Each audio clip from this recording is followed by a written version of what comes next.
ओम श्री साई राम। साई प्रेम वाणी के हमारे आज के प्रसारण में आप सबका हार्दिक स्वागत है। आज हम आप सबके लिए लेकर आए हैं सुमधुर कार्यक्रमों की मनमोहक कड़ी। आज के प्रसारण में आप दिव्य संदेश कार्यक्रम के अंतर्गत भगवान बाबा द्वारा लिखित महाग्रंथों भागवत वाहिनी एवं श्री राम कथा रस वाहिनी के एक एक भाग एवं दिव्यानुभव प्रोग्राम के अंतर्गत एक कथा वार्ता सुनेंगे।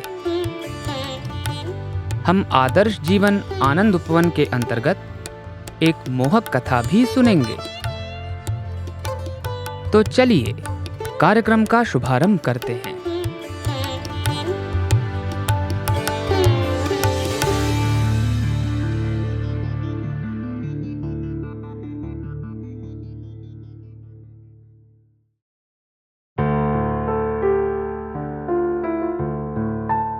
अब प्रस्तुत है हमारा प्रोग्राम दिव्यानुभव।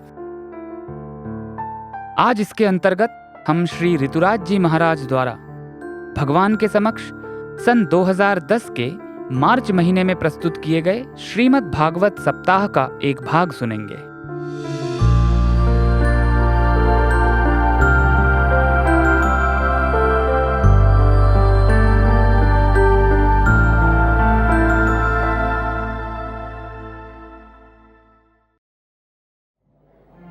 हम लोग तो जीवन जी नहीं रहे हैं, बल्कि भगवान ने आप सबको मिशन दिया है हाथ में। आपका जीवन तो दिव्य जीवन है। भगवान का ध्वज आपके हाथ में है।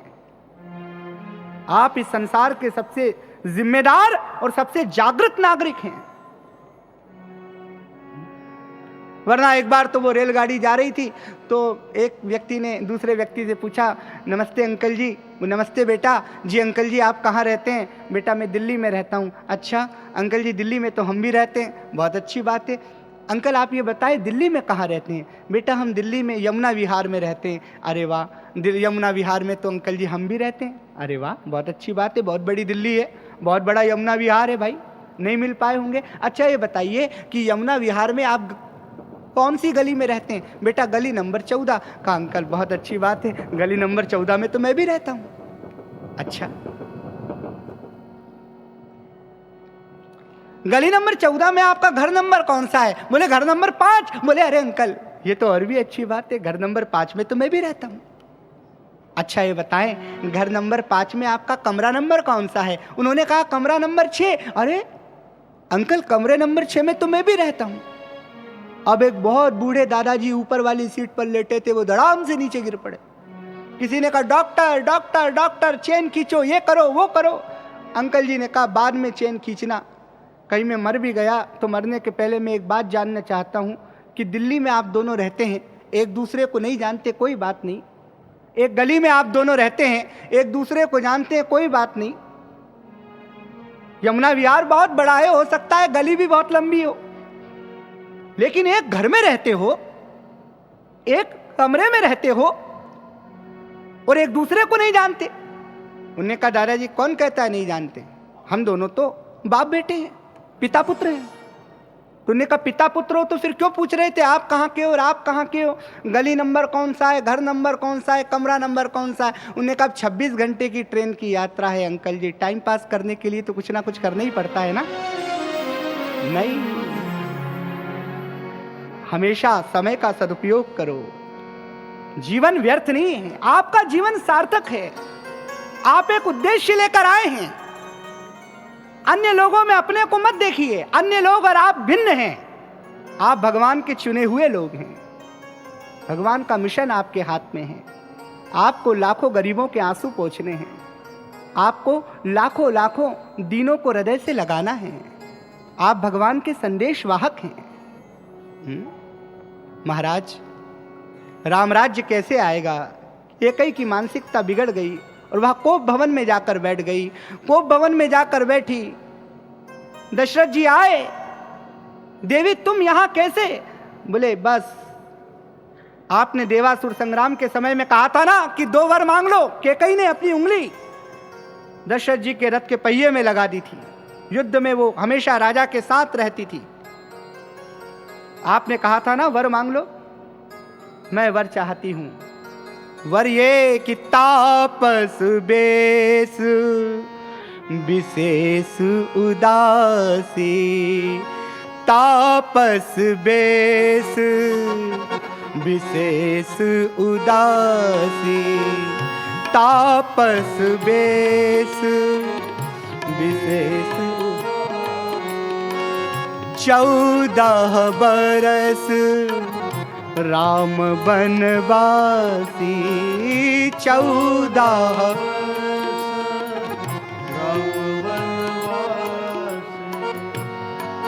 कौन सा वरदान? पहला वरदान तो ये कि भरत को राज्य मिले, भरत राजा बने। कहा मुझे स्वीकार है। राजा ने कहा कि भरत भी मेरा है और राम भी मेरा है। लेकिन दूसरा एक वरदान जो कैकेयी ने मांगा, वो वरदान कौन सा है? 14 बरस राम बनवासी। राजा ने कहा ये क्या मांग रही हो? अरे वो राम जिसने आज तक जीवन में कुछ मांगा नहीं, वो राम न जिसने कभी मुझसे कुछ मांगा, न कैकेयी उससे कुछ मांगा। राम ने तो मुझसे राजा बनने का कहा भी नहीं। राम ने तो यह भी नहीं कहा कि मैं राजा बनना चाहता हूं। वो राम जिसने अपना पूरा जीवन अपने माता पिता और अपने बंधुओं के लिए समर्पित कर दिया,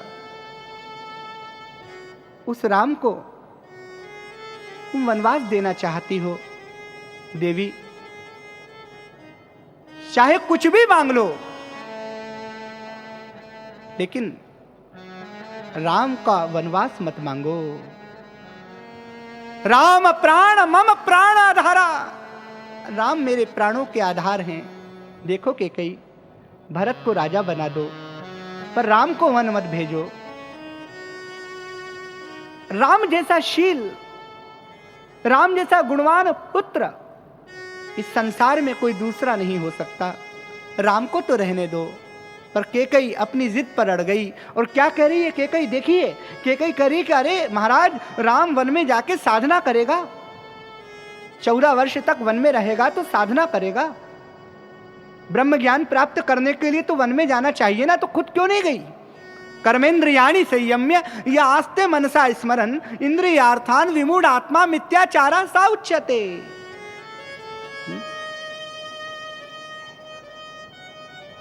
पर उपदेश कुशल बहु तेरे।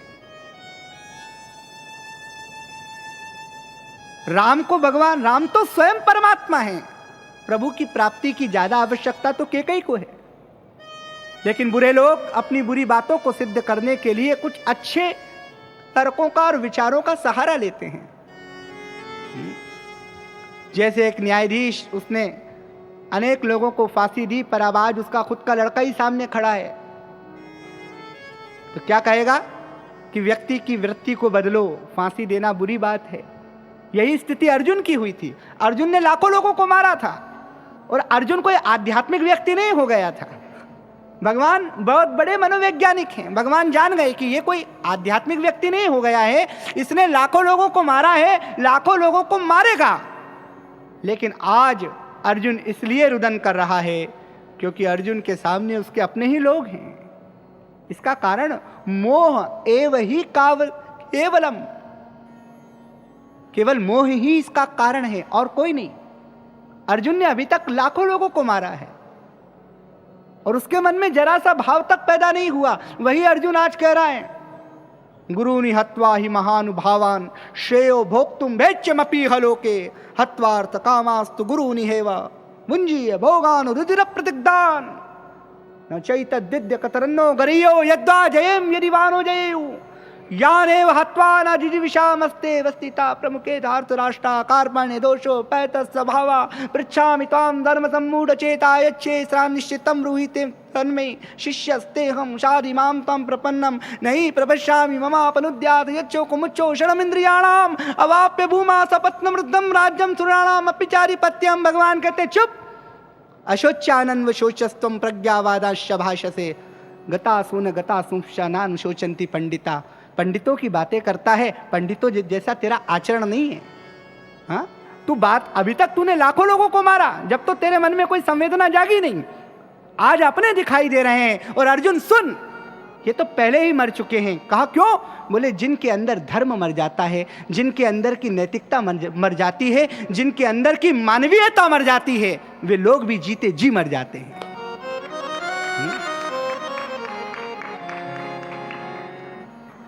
अधिकार खो के बैठकर रहना महादुष्कर्म है, न्यायार्थ अपने बंधुओं को दंड देना धर्म है।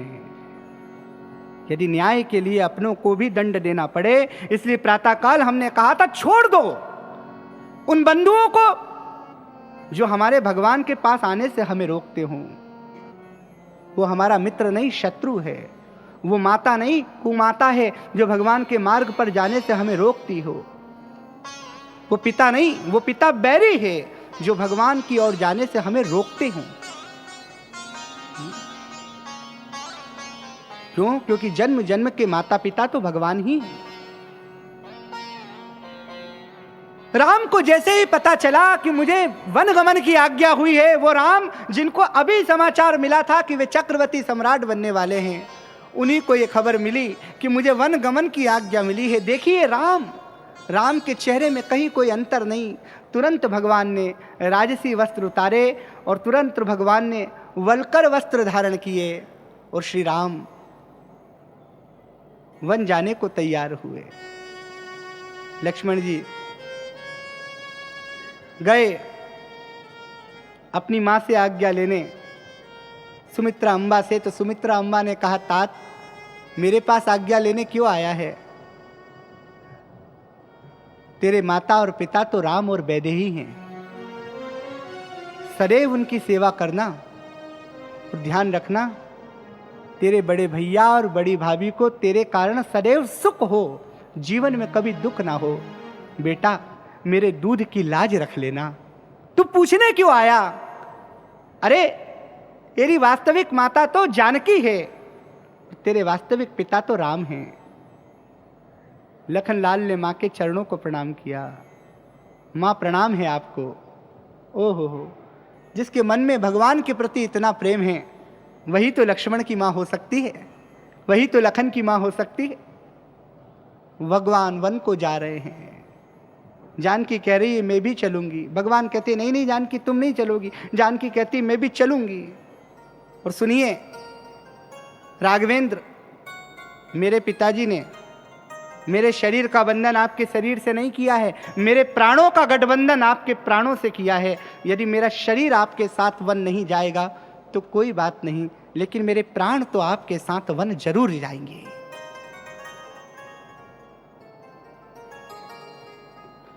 वक्त की नब्ज जान ली हमने, बात उनकी मान ली हमने। प्रेम के पंख क्या दिए तुमने, व्योम छूने की ठान ली हमने। राम लक्ष्मण जानकी तीनों वन में जाते हैं। निषाद से मिलन होता है, केवट प्रसंग होता है। चित्रकूट जाते हैं। गिरि चित्रकूटाख्यो यत्र मंदाकिनी नदी तयोर्मध्ये सुवस्तीर्ण विशुद्धयुषमानुषा एतच्छेत्रे प्रिया सहित विराजतं स्वयंभुवम्। चित्रकूट में भगवान जानकी और लखन के साथ ऐसी शोभा दे रहे हैं कि आचार्य वाल्मीकि कहते हैं कि 100 मुख से शारदा भी इस सौंदर्य का वर्णन नहीं कर सकती। दंडकारण्य में जाते हैं तो शूर्पणखा आ जाती है, मुझसे ब्याह करो। शूर्पणखा का अर्थ है बनावट। दो तरह के लोग होते हैं, एक जो जैसे होते हैं वैसे ही दिखाई देते हैं, और एक जो जैसे नहीं होते हैं वैसे दिखाई देते हैं। इसलिए जिन लोगों ने मनोविज्ञान के ग्रंथों का अध्ययन किया हो, और भारतीय मनोविज्ञान और वैदिक मनोविज्ञान का भी जिन्होंने गहरा अध्ययन किया हो, वे अच्छे से जानते हैं कि गुस्से में व्यक्ति की वास्तविकता सामने आ जाती है। वो क्या है ना? क्रोध में व्यक्ति का पूरा दर्शन हो जाता है। वो क्या है? भगवान ने कहा मैं तो ब्याह करूंगा नहीं, भाई को करना हो तो पूछ लो। लक्ष्मण जी यानी मूर्तिमान वैराग्य। भोगे रोग भयम कुलेच्युति भयम रूपे जराया भयम। हर चीज में भय है। सर्व वस्तु बयान वितम ब्रुवि नृणाम वैराग्यमेवा भयम। एक वैराग्य ही तो है जो व्यक्ति को निर्भय बनाता है। एक वैराग्य ही तो है जो व्यक्ति को अभय बनाता है। यानी वास्तविकता के सामने बनावट नहीं टिक सकती। शूर्पणखा की नाक कटने का जो एक सांकेतिक अर्थ है वह यह है कि लक्ष्मण है वास्तविकता, शूर्पणखा है बनावट, और वास्तविकता के सामने बनावट नहीं ठहर सकती। शूर्पणखा की नाक कटी, खरदूषण के पास गई, खरदूषण का भी भगवान ने उद्धार कर दिया तो रावण के पास गई। अच्छा, शूर्पणखा अपना परिचय क्या देती है? स्त्री के दो परिचय होते हैं, या तो वो पिता का परिचय देती है या वो पति का परिचय देती है। पर शूर्पणखा भाई का परिचय दे रही है। शूर्पणखा के पति का नाम था विद्युज्जीवा राक्षस, जिसे रावण ने ही मारा था। लेकिन शूर्पणखा रावण के बहनी कहती है मेरा नाम शूर्पणखा है, मैं रावण की बहन हूं। अच्छा, वो रावण जिन्होंने लंका पर कब्जा किया, पुष्पक विमान पर कब्जा किया, वही रावण ना? दूसरे की संपत्ति जो हड़प लेते हैं वही रावण ना? शूर्पणखा यानी बनावट। और महाराज, शूर्पणखा रावण के पास गई। रावण ने विचार किया कि खरदूषण मौसम बलवंता, खरदूषण तो मेरे समान बलवान है। यदि खरदूषण को किसी ने मारा है तो जरूर कोई विलक्षण, कोई देवीय शक्ति आई है। यदि खरदूषण का किसी ने वध किया है तो निश्चित निश्चित निश्चित कोई देवी शक्ति आई है। रावण भगवान के अवतार को समझ ही नहीं पाया। तो वो रावण जिसके लिए कहा जाता है कि चलत दशानंद डोलत धरनी, रावण जब चलता है तो धरती डोलती है, स्थिति यह है।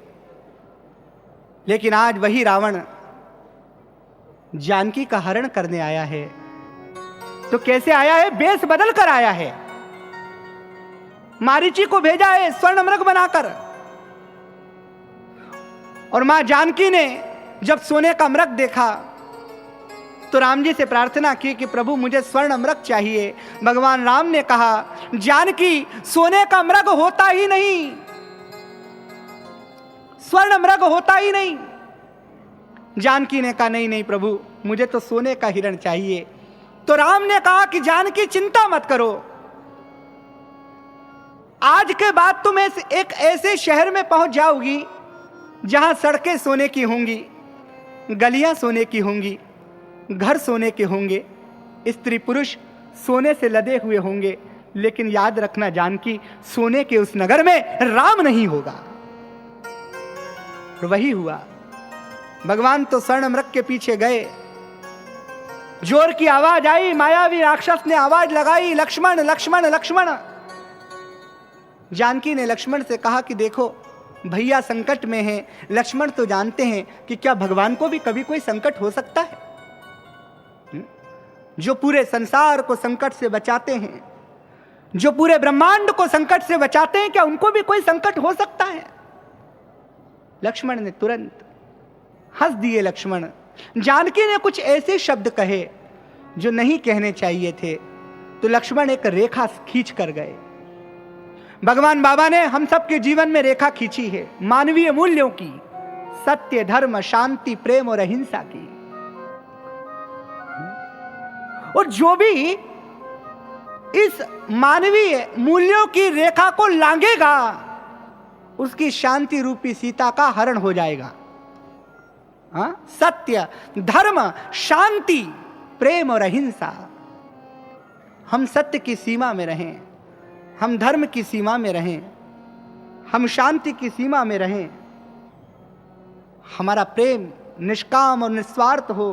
जैसे भगवान अपना प्रेम, अपना दिव्य प्रेम, अपना निष्काम प्रेम भगवान बाबा पूरे विश्व को देते हैं, वैसे ही हम सबका प्रेम भी निस्वार्थ और निष्काम हो। तो केवल ये रेखा त्रेता युग में ही नहीं खींची है, ये रेखा भगवान बाबा ने इस युग में भी हम सबके लिए खींची है। और महाराज, यदि हम भगवान के बताए गए मानवीय मूल्यों की सीमा में रहेंगे, हम भगवान के द्वारा बताई गई सीमा के अंदर रहेंगे, तो हमारी शांति रूपी सीता हमेशा बची रहेगी। लेकिन यदि हमने इन मानवीय मूल्यों की लक्ष्मण रेखा पार की, तो जीवन में अशांति ही अशांति हो जाएगी। जीवन में अशांति के अलावा और कुछ बचेगा ही नहीं।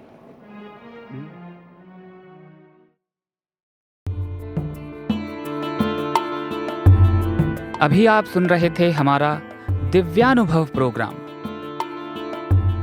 आज इसके अंतर्गत आपने श्री ऋतुराज जी महाराज द्वारा भगवान के समक्ष सन 2010 के मार्च के महीने में प्रस्तुत किए गए श्रीमद् भागवत सप्ताह का एक भाग सुना।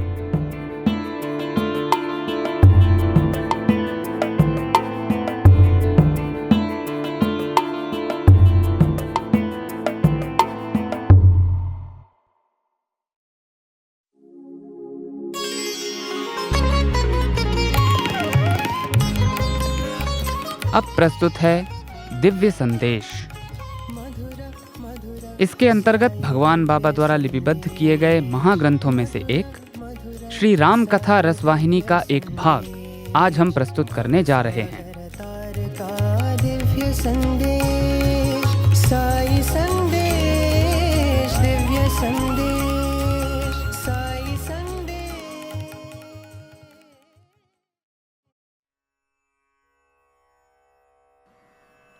रानियों ने स्नान किया, फिर वे सभी महल में प्रतिष्ठित कुलदेव के मंदिर में गईं।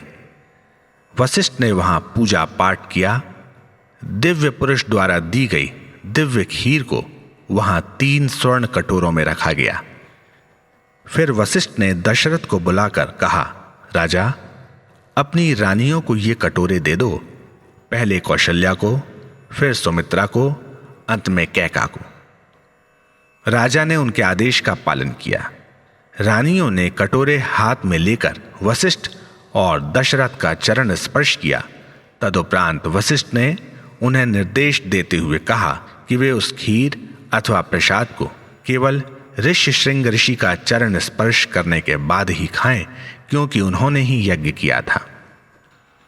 अतः कौशल्या और कैका अपने प्यालों को वहीं मंदिर में सुरक्षित रूप से रखकर उसे खाने से पूर्व अपने केश सुखाने के लिए अपनी दासियों के साथ चली गई।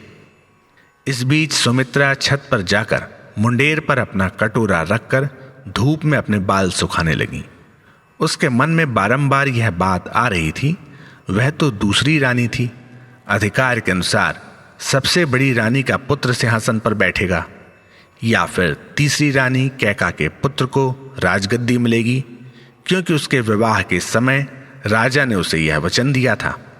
लेकिन सुमित्रा हैरान थी कि मेरे पुत्र का क्या होगा, ना वह इधर का होगा ना उधर का।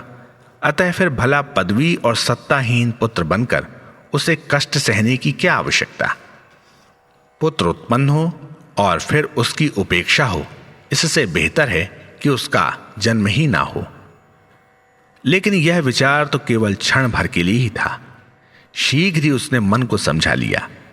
उसने सोचा कि जो ईश्वर का निश्चय है वही होगा, उसे कोई नहीं रोक सकता। उसे स्मरण हो आया कि यह उसके गुरु का निर्देश तथा राजा का आदेश था।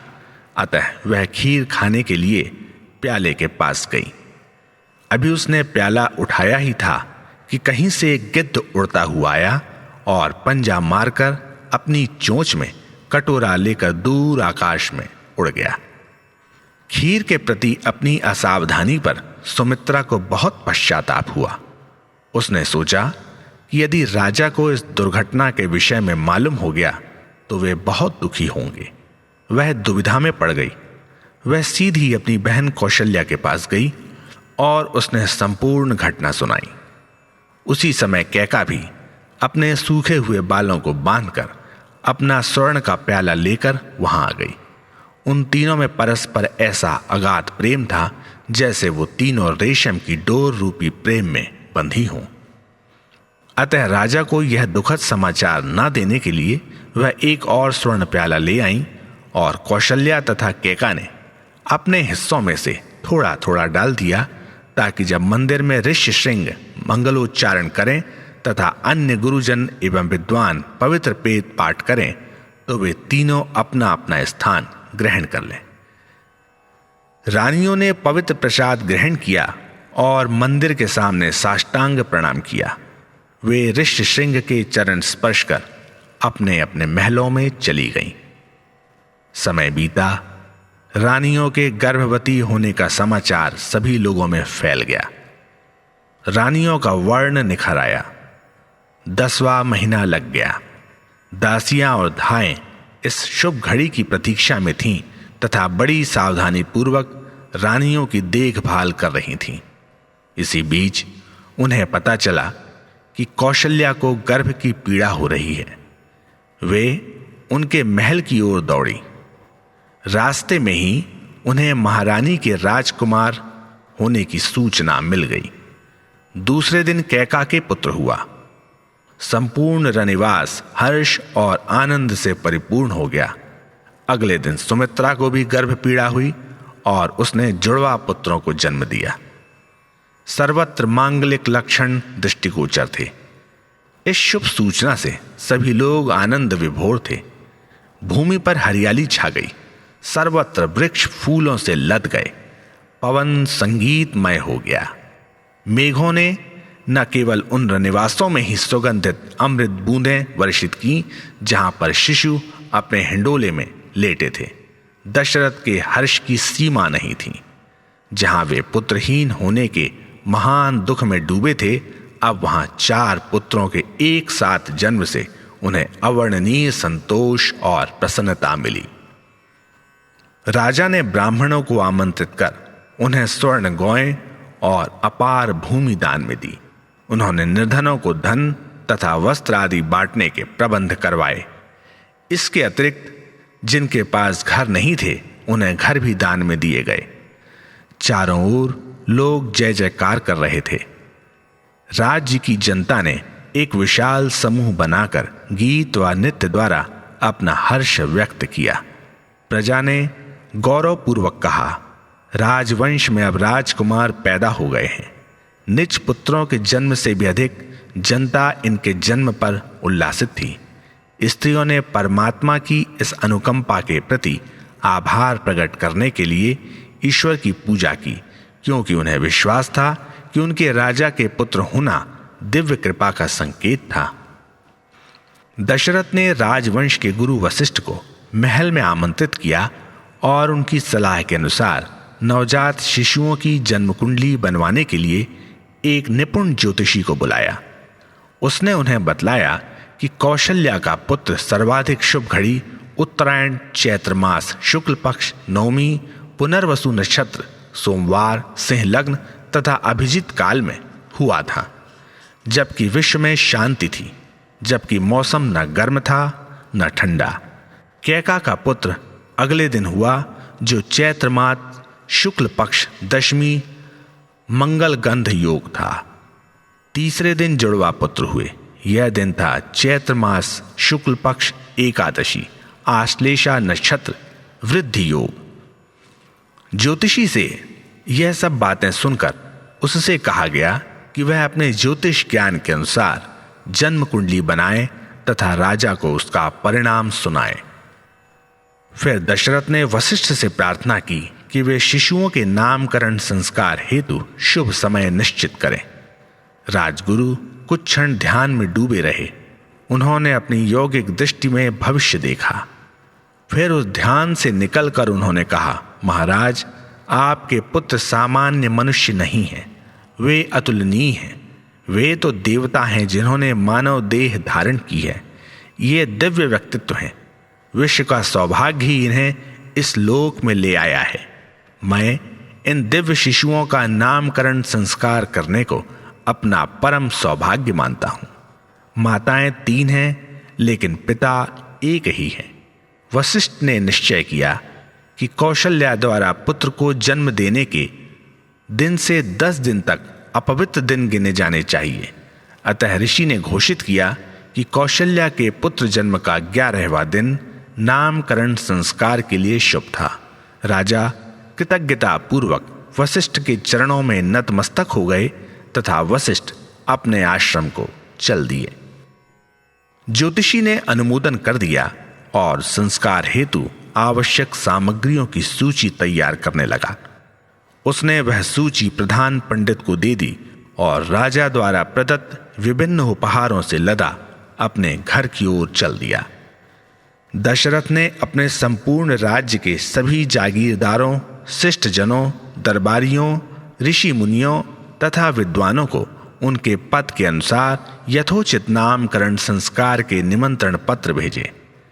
निमंत्रण पत्र ले जाने वाले मंत्रीगण, दरबारी पंडित, अधिकारी या ब्राह्मण निमंत्रितों के पदानुसार भेजे गए। 10 दिन बीत गए। अयोध्या नगरी को सजा व सवार कर अति लुभावना बनाया गया। संपूर्ण राज्य में प्रवाहित मधुर संगीत लहरी से युक्त वायु को देखकर लोग विस्मित हो गए कि शायद कोई गंधर्व आनंद मग्न हो गीत गा रहे हैं। पेड़ों पर इत्र छिड़का गया। नगर में आगंतुकों की धूमधाम मच रही थी। केवल ऋषि मुनि या दरबारी ही महल के अंतःपुर में जा सकते थे, अन्य कोई नहीं। अन्य लोग, राजा हो या किसान, सभी के लिए अलग अलग निवास का प्रबंध किया गया था। मेहमानों और आमंत्रितों के बैठने के लिए महल के आंगन में शामियाने लगा दिए गए ताकि वहां बैठकर वे नामकरण के सभी संस्कारों को वहां से भली भांति देख सकें। अल्पकाल में ही महल से संगीत का स्वर गूंजने लगा। ब्राह्मणों द्वारा वेदोच्चारण का स्वर सुनाई देने लगा। तीनों रानियां अपने शिशुओं को बाहों में लिए लालित्यपूर्ण ढंग से सज्जित कक्ष में आईं। वे इस प्रकार कांति युक्त थीं मानो दिव्य माताएं ब्रह्मा, विष्णु और शिव देवताओं को अपने अंक में ला रही हों। उनके मुख पर छाया आनंद और तेज मनुष्य की वर्णन शक्ति से परे था। उन्हें आते देखते ही लोगों ने मुक्त कंठ से जय जयकार की। नारियों ने उनकी आरतियां उतारी। उनके लिए वही 3 विशेष आसन लगाए गए थे। पहले कौशल्या ने अपना स्थान ग्रहण किया, फिर सुमित्रा ने और फिर कैका ने। राजा दशरथ कौशल्या के दाहिनी ओर बैठे। ब्राह्मणों ने रीति पूर्वक संस्कार आरंभ किए। उन्होंने यज्ञाग्नि प्रज्वलित कर यथोचित विधि के अनुसार उसमें आहुतियां दी। स्वर्ण थालों पर चावल बिछाकर उन्हें रेशमी कपड़ों से ढका गया। फिर गुरु वशिष्ठ के समक्ष उन पर शिशुओं को लिटाया गया। कौशल्या का बालक वशिष्ठ को अपलक ऐसे देख रहा था मानो उनसे पहले की कोई जान पहचान हो। उसने उनके पास जाने के लिए ऐसा प्रयत्न किया मानो उसे उसकी संगति पसंद आई हो और उनके पास रहने में ही वह प्रसन्न हो। उसके इस अलौकिक व्यवहार पर सभी लोग हैरान थे। इस पर वशिष्ठ बहुत प्रसन्न हुए। उनके नेत्रों में खुशी के आंसू छलक आए। उन्होंने आंसू पोंछकर स्वयं को संभालने का प्रयत्न किया। फिर उन्होंने चावल के कुछ दाने हाथ में लेकर कहा, राजन, कौशल्या का आनंद बढ़ाने के लिए यह उत्पन्न बालक संपूर्ण मानवता को आनंद प्रदान करेगा। यह योगियों और जिज्ञासुओं के आनंद का स्रोत होगा। अतः इसी क्षण से इसका नाम राम अर्थात आनंद देने वाला होगा। ऋषियों ने इसे अति उचित व सार्थक नाम कहकर स्वीकार किया। उन्होंने एक स्वर में कहा, अति श्रेष्ठ, अति सुंदर। फिर वशिष्ठ ने सुमित्रा के जुड़वा बच्चों को देखा। उन्होंने सोचा कि उन दोनों में से बड़ा बेटा तो शूरवीर, रणधीर और धन समृद्ध होगा। उन्हें ज्ञात था कि वह विष्णु भगवान और उनकी पत्नी लक्ष्मी की सेवा में आनंदित होगा। उसकी यह सेवा ही उसके प्राण होगी। अतः उसका नाम उन्होंने लक्ष्मण रखा। वशिष्ठ को मालूम था कि लक्ष्मण का छोटा भाई घोर शत्रु संहारक होगा तथा अपने बड़े भाइयों के चरण चिन्हों का निश्चलता पूर्वक अनुगमन करेगा। अतः उसे शत्रुघ्न अर्थात शत्रुओं का नाशक नाम दिया। फिर उन्होंने कैका के आनंद स्रोत पुत्र को निहारा। वशिष्ठ को ज्ञात था कि वह बालक सभी के हृदयों को प्रेम व आनंद से आपूर्ण करेगा। वह अपनी धर्मपरायणता द्वारा सभी को चकित कर देगा। वह महान दया और स्नेह पूर्वक अपनी प्रजा पर शासन करेगा।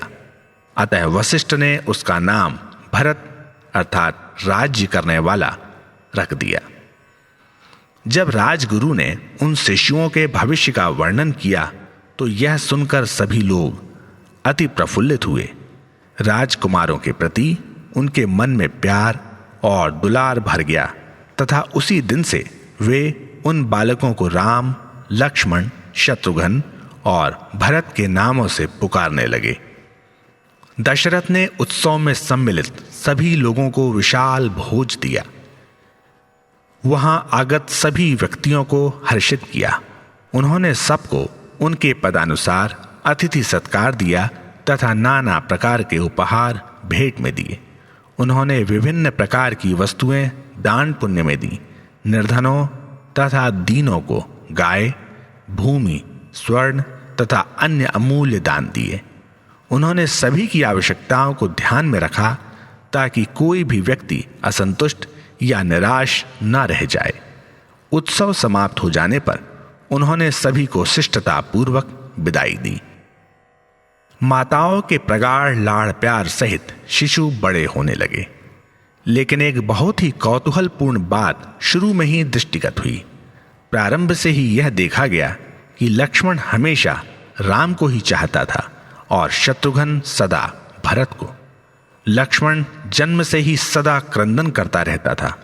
दासियों तथा धायों ने उसे चुप कराने के लिए विभिन्न उपाय किए, किंतु वह किसी भी प्रकार चुप नहीं होता था। आंतरिक पीड़ा का संदेह होने पर उसे औषधियां दी गईं, लेकिन वह भी व्यर्थ रही।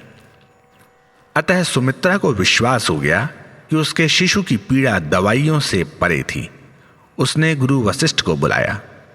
ज्यों ही उन्होंने कक्ष में प्रवेश किया, सुमित्रा उनके चरणों पर गिरकर विनती करते हुए बोली, स्वामी, जन्म के समय से ही लक्ष्मण रो रहा है तथा कोई ऐसी वस्तु चाह रहा है जो मैं नहीं समझ पा रही।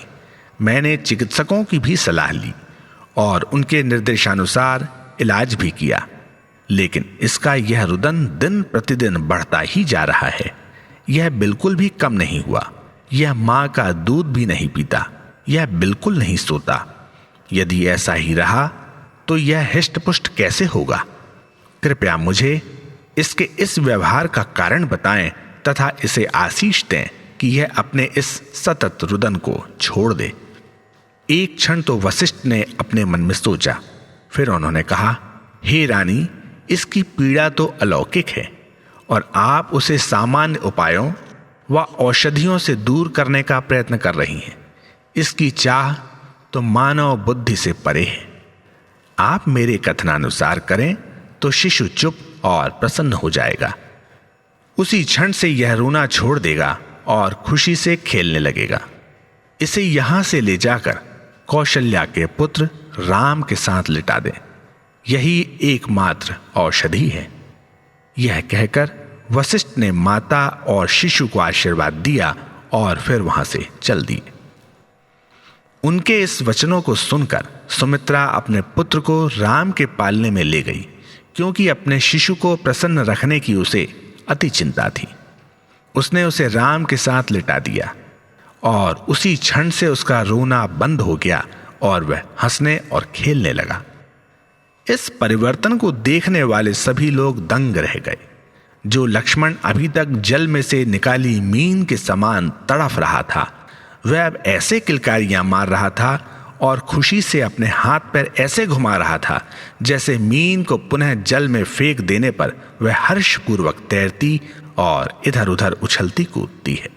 राम के सानिध्य में वह आनंद तथा अनुग्रह में सराबोर था। शत्रुघ्न की कथा भी इसी प्रकार की है। वह अति उदास रहता था और ना तो अधिक हिलता डुलता था और ना ही खेलता था। वह बहुत कमजोर और थका हुआ लगता था। यह देखकर सुमित्रा को बहुत चिंता हुई। उसने राजगुरु को महल में आमंत्रित कर उनसे इसका कारण पूछा। वशिष्ठ ने पुनः मुस्कुराते हुए कहा, माता, आपके पुत्र साधारण प्रकार के नहीं हैं। ये तो दिव्य नाटक खेलने को उत्पन्न हुए हैं। शत्रुघ्न को भरत के बिछौने पर लिटा दें, फिर उसकी दिनचर्या नियमित हो जाएगी। यह अत्यधिक प्रसन्न होगा।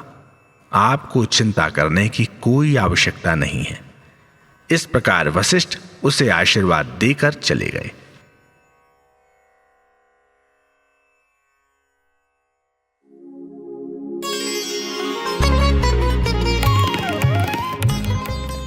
अभी आप सुन रहे थे दिव्य संदेश। आज आपने भगवान बाबा द्वारा लिपिबद्ध किए गए महाग्रंथों में से एक श्री राम कथा रसवाहिनी का एक भाग सुना। भवसागर तार का दिव्य संदेश, साई संदेश, दिव्य संदेश, साई संदेश।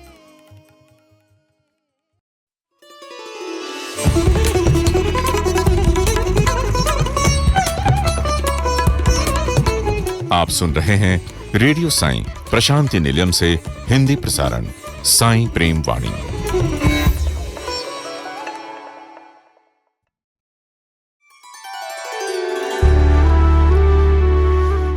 आइए अब सुनते हैं आदर्श जीवन आनंद उपवन प्रोग्राम।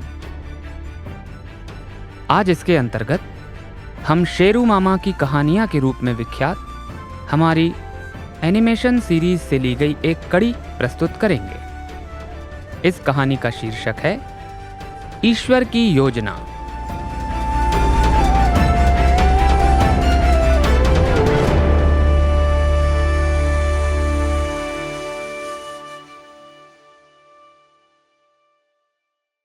ईश्वर की योजना।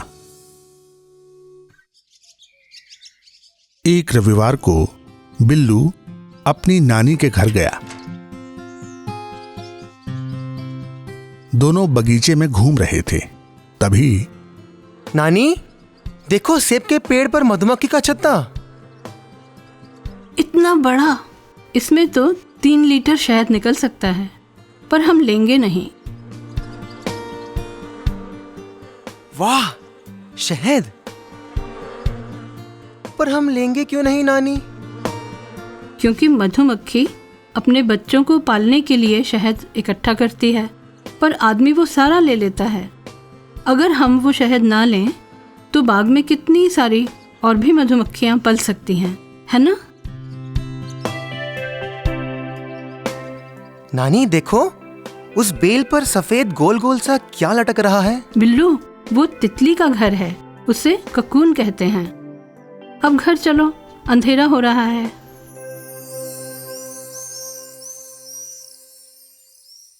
वाह, अब मैं तितली देख सकता हूँ। बिल्लू कहाँ हो? तुम्हारा नाश्ता ठंडा हो रहा है। नानी, मैं यहाँ तितली देख रहा हूँ, बस 2 मिनट में आता हूँ। बिल्लू, तितली ककून में सो रही है, वो कुछ दिनों के बाद ही निकलेगी। कुछ दिनों के बाद? ये तितलियाँ इतना सोती क्यों हैं? अच्छा नानी, मैं आता हूँ।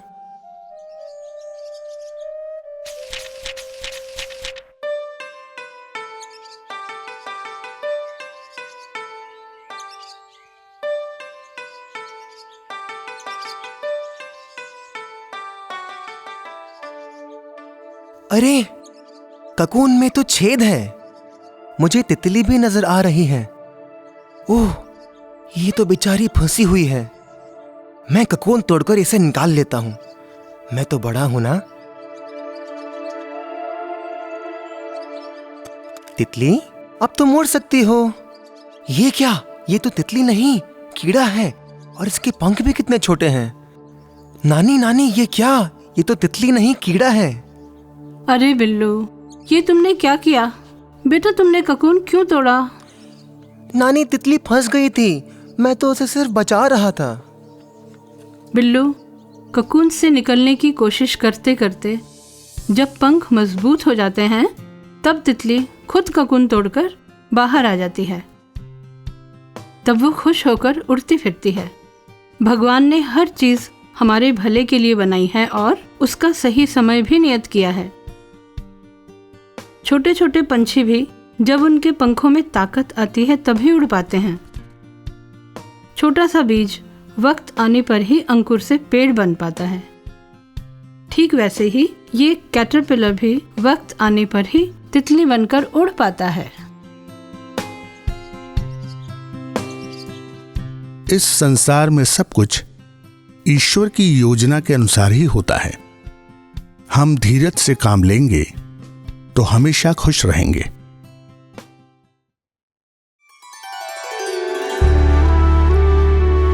आदर्श जीवन आनंद उपवन प्रोग्राम के तहत अभी आप सुन रहे थे शेरू मामा की कहानियां के रूप में विख्यात हमारी एनिमेशन सीरीज से ली गई एक कड़ी। इस कथा का शीर्षक था ईश्वर की योजना।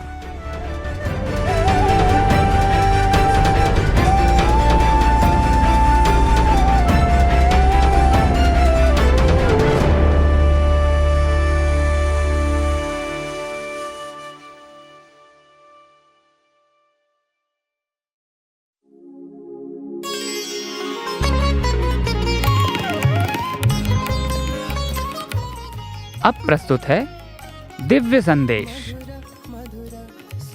इसके अंतर्गत भगवान बाबा द्वारा लिपिबद्ध किए गए महाग्रंथों में से एक भागवत वाहिनी का एक भाग आज हम प्रस्तुत करने जा रहे हैं। दिव्य संदेश, साई संदेश, दिव्य संदेश, साई संदेश।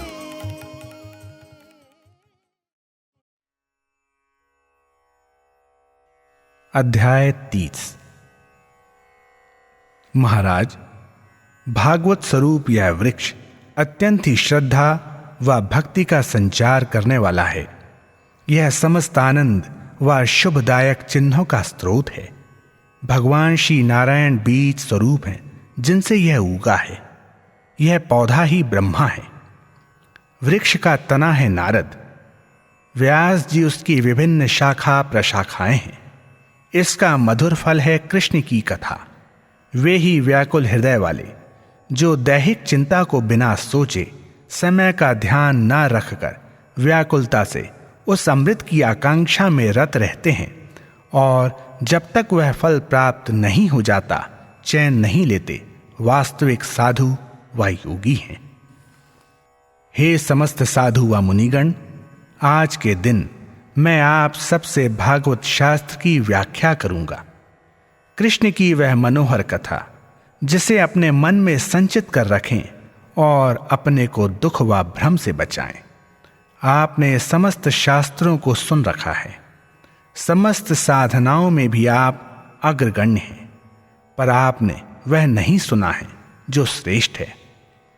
अब मैं उस कृष्ण का पवित्र नाम आपको दूंगा। वह मधुरता जो उस नाम में प्रवाहित है, यह सर्वोत्तम मधुर नाम है जो कोई सोच सकता है। जब यह नाम कानों में आए तो हृदय आनंद से पूर्ण हो उठता है, और जब मन में इस नाम का चिंतन करें तो हृदय में प्रेम का प्रवाह होता है। भागवत भगवान श्री कृष्ण के प्रति श्रद्धा व भक्ति को संचारित करता है। वह ब्रह्मांड शक्ति जो अजन्मी, अमर, निराकार, अनंत है, उसने भी साकार रूप धरकर अनेक बार अवतार के रूप में पदार्पण किया और दैविक साधना ध्यान में असंख्यों बार रूप लिया व करुणा का वर्णन किया है।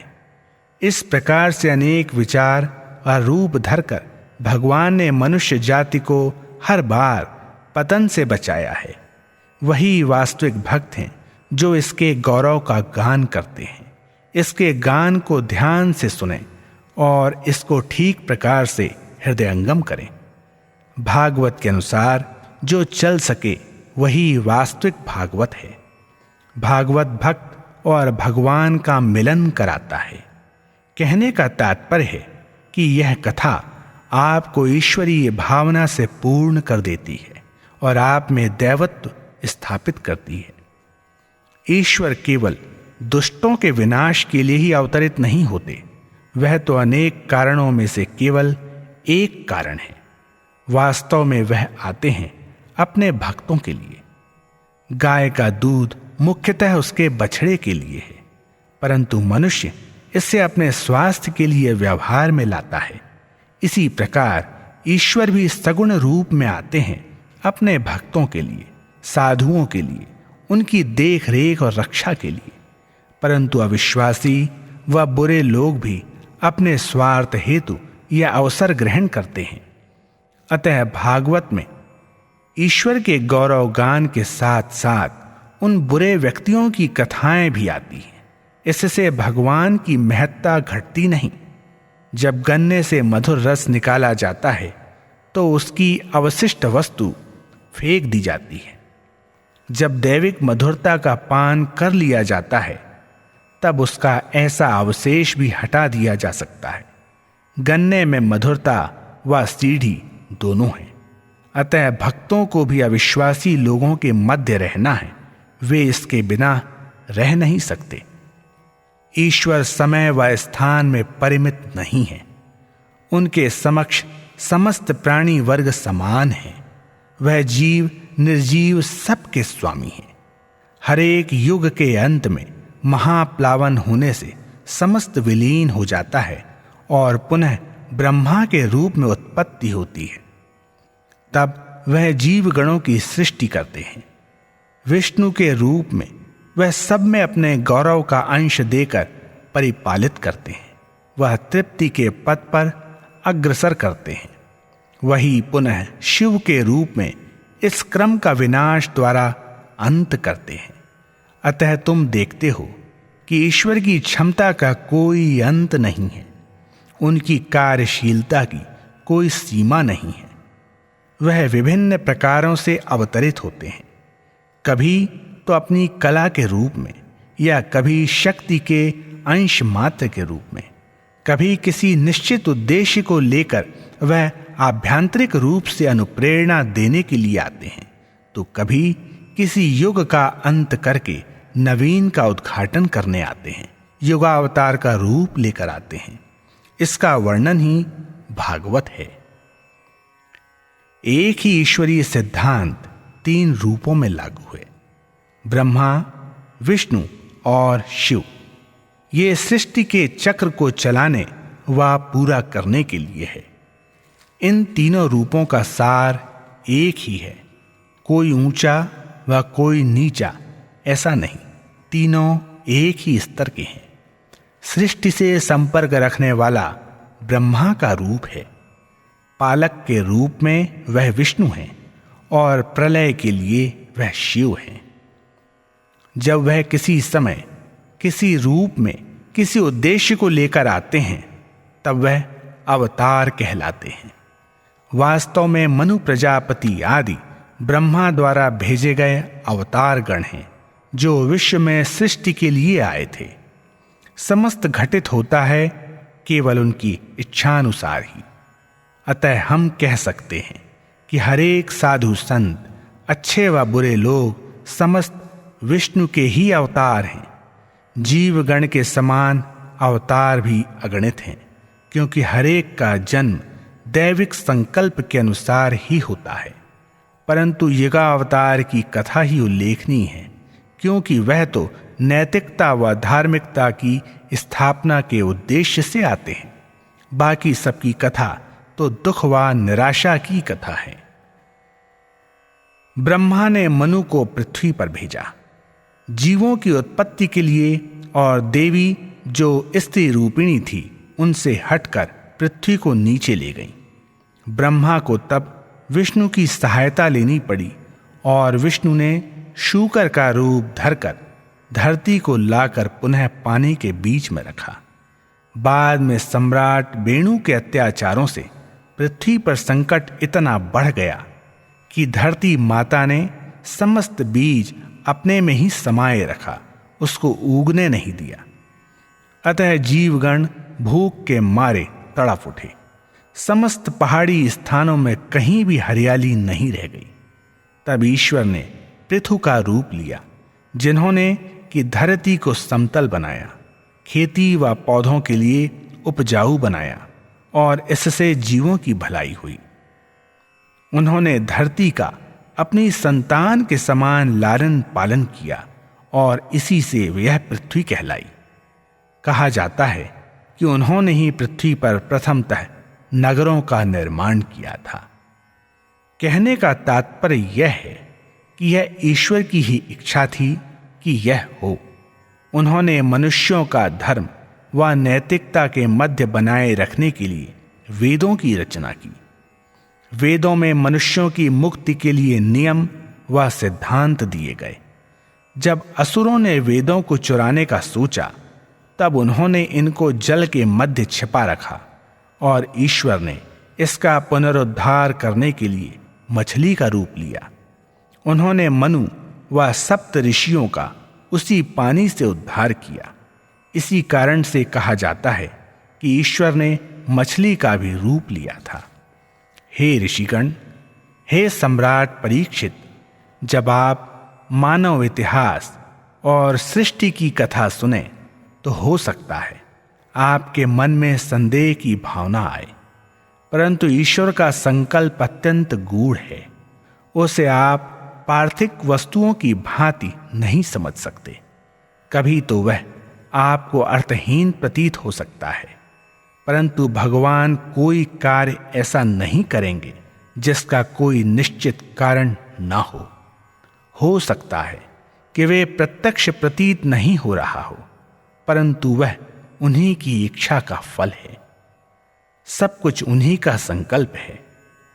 सृष्टि के लिए कुछ आकर्षण अवश्य होना चाहिए, जिससे कि उस इच्छा की उत्पत्ति हो। अतः ब्रह्मा को दो रूप लेने पड़े, शरीर और कार्यशीलता। एक शरीर दो में परिवर्तित हुआ। जहां एक इच्छा थी, अब दो प्रतीत होने लगी। एक ने आकर्षित किया तो दूसरी स्त्री और पुरुष की ओर आकर्षित हुई, जबकि एक ने विभिन्न रूपों को आकर्षित किया, सतरूपा या ब्रह्म प्रिय कहलाई, दूसरी मनु कहलाई। इन दोनों को ही सृष्टि के आदि में ख्याति मिली। सतरूपा और मनु प्रथम सृष्टिकर्ता बने।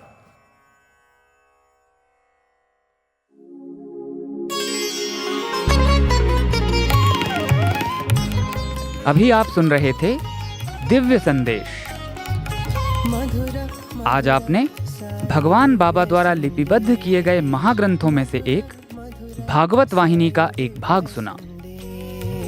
भवसागर तार का दिव्य संदेश, साई संदेश, दिव्य संदेश, साई संदेश।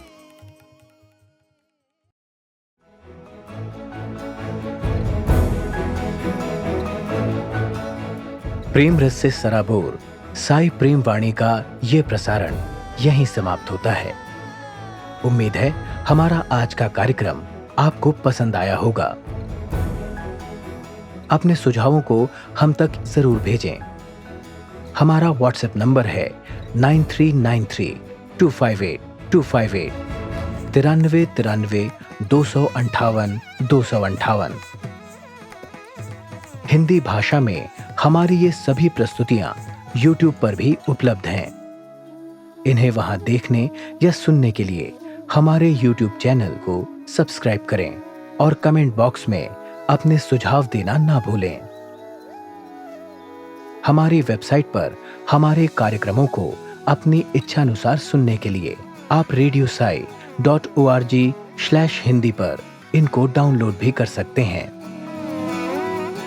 भक्तगण जिस प्रकार गंगा जी का जल गंगा जी से लेकर गंगा जी में ही खड़े रहकर गंगा जी को ही अर्पित करते हैं, उसी प्रकार हे स्वामी, आपकी प्रेरणा और नियंत्रण में बना ये प्रसारण आपको ही समर्पित है। हम आपसे ऐसे ही शुभ अवसर पाते रहें, इसी कामना के साथ ये प्रसारण समाप्त करते हैं। धन्यवाद और सप्रेम साई राम।